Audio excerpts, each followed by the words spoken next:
very, how should we say, sexy as a term, okay? But it's probably one of the most critical things that a parliament can do, because obviously Parliament's main job, as well as passing budgets and holding the government to account, is to pass and scrutinize legislation. Now, if you don't know that that legislation is having the impact that you want it to, then I would argue parliaments and assemblies are failing. So when I'm asked the question, why should you do PLS? I have a very simple answer. Why not? Why would you not do PLS? Why would you not want to know the legislation your parliament is passing is doing the right thing? Because through that, you build trust of the people in the parliaments, that you care about what the legislation is actually doing on the ground. And I'm sure we will get into that shortly. So that's enough from me. I'll join the panelists. Thankfully, they've kept the chair at the end so I can see them all. You can see how well organized and trained they are. And I'm going to ask Martin to join us and speak first, okay? So if you hold on a second.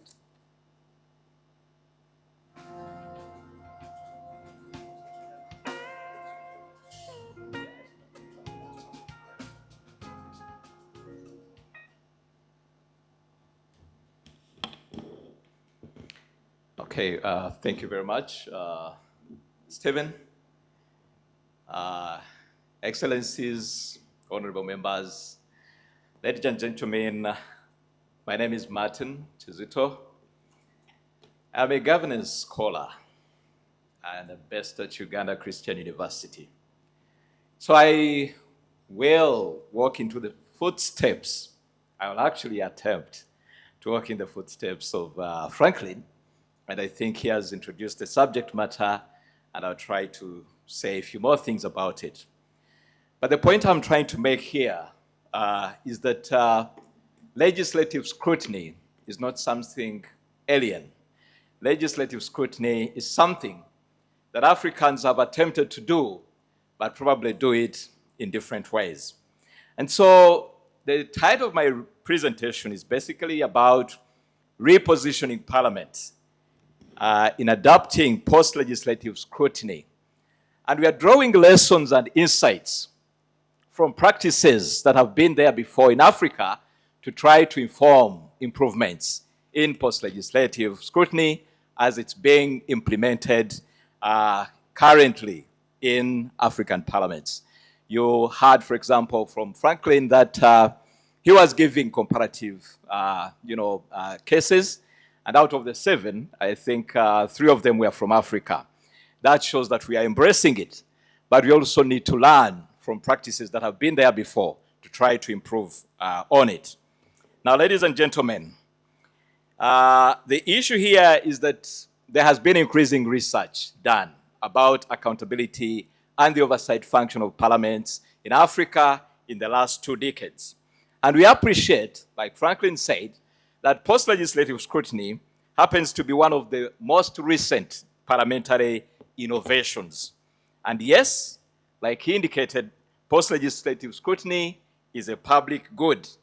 It is about a structured and evidence-based process, which is about establishing by Parliament whether the legislations that have been passed are actually making impact and serving the intended objectives of improving the lives of the citizenry.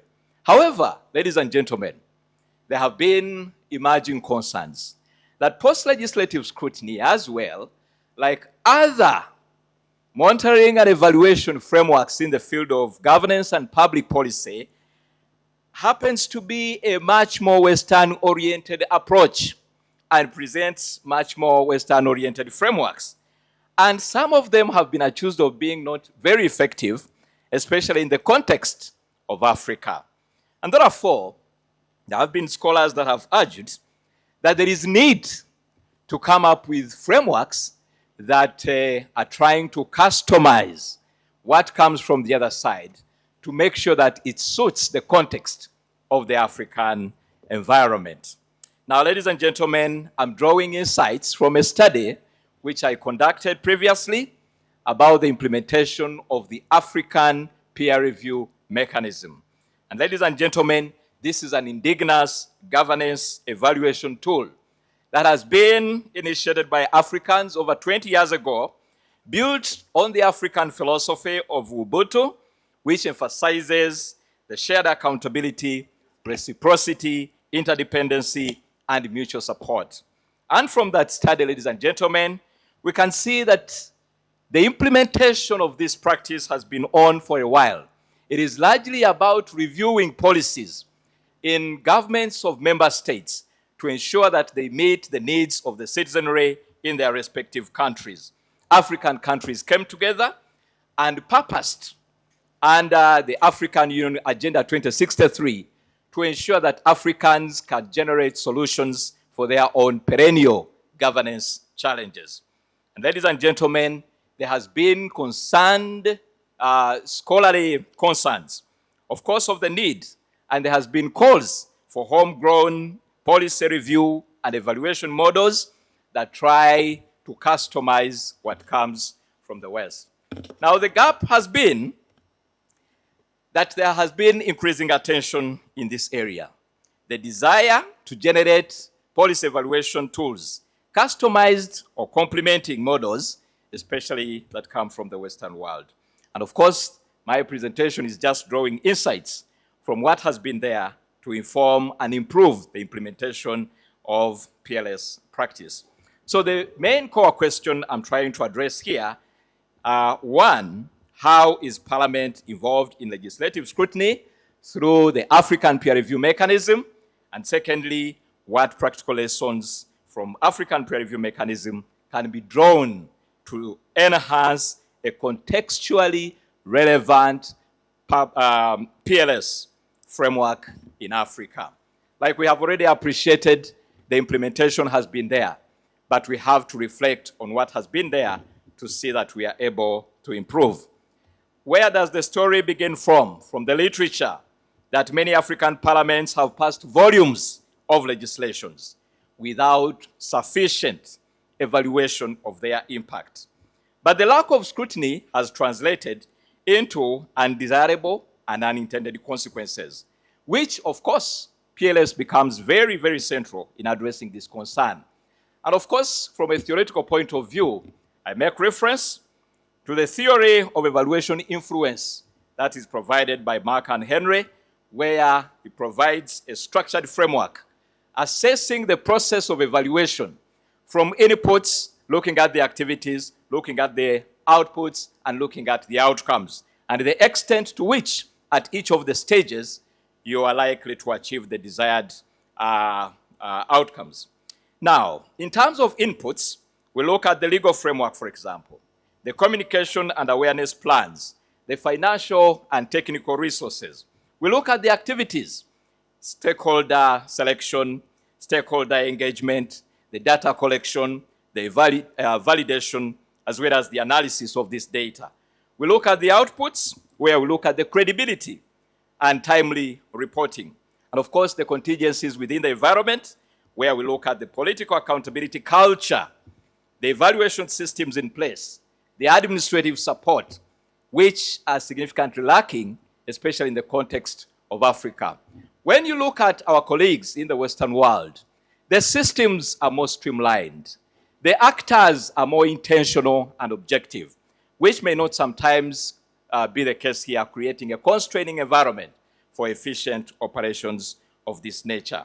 And so, that theory has become very important, especially in providing a more practical, contextualized, and of course, it's being very flexible in ensuring that you are able to analyze governance, public policy, and legislations in different settings. Now, ladies and gentlemen, what were the findings in this particular case? Among the different aspects that we're looking at, I already indicated, was the different segments of the process. Because previous evaluations used to follow the input-output model and ignore the process. Now, the challenges are more within the process, like he indicated, what happens in between there. The missing middle is always left unattended to. And this is what this theory is basically focusing on. One, when we look at the PLS implementation, starting with the inputs. So in my paper, I tend to try to categorize the dimension, what happened in APRM, what happened in PLS, and the lesson that can be drawn. The first thing among the inputs is the legal framework. With the APRM over the last 20 years, they have built continental guidelines, starting all the way from the baseline documents that were put in place in 2003. And of course, a number of others have been added on. However, in the implementation, looking at the context of a country like Uganda, there is no clear domesticated national framework. There is no law, and it has for many years sustained by the political will of the president, and most importantly, his ideology of Pan-Africanism to try to support African homegrown initiatives. And now when we come to PLS, what do we see in the legal framework? Franklin highlighted something there, that it is always very important to have memorandums signed. But that's not always obvious. And it is very important that you have a dedicated constitutional or statutory basis on which you are implementing PLS in a particular parliament, defining clearly the objectives, the scope, the financial resources, the terms of reference, and things like that. And of course, we have had a situation where even follow-ups have equally been weak because of this lack of. So what do we learn from here? Institutionalizing PLS has to be done through legally binding frameworks that clearly clarify the stakeholders, the roles, the authority of parliament in ensuring that they take a firm stand, especially in Africa, where the authority of parliament tends to be relegated to the expense of the executive. Now, ladies and gentlemen, the second input is awareness and planning. The APRM came up with roadmaps, and they have existed, but there are always been variations in implementation. And of course, the study shows that even awareness in terms of members of parliament who are supposed to play a central role has actually been lacking. Now, in terms of PLS implementation, you need to have a very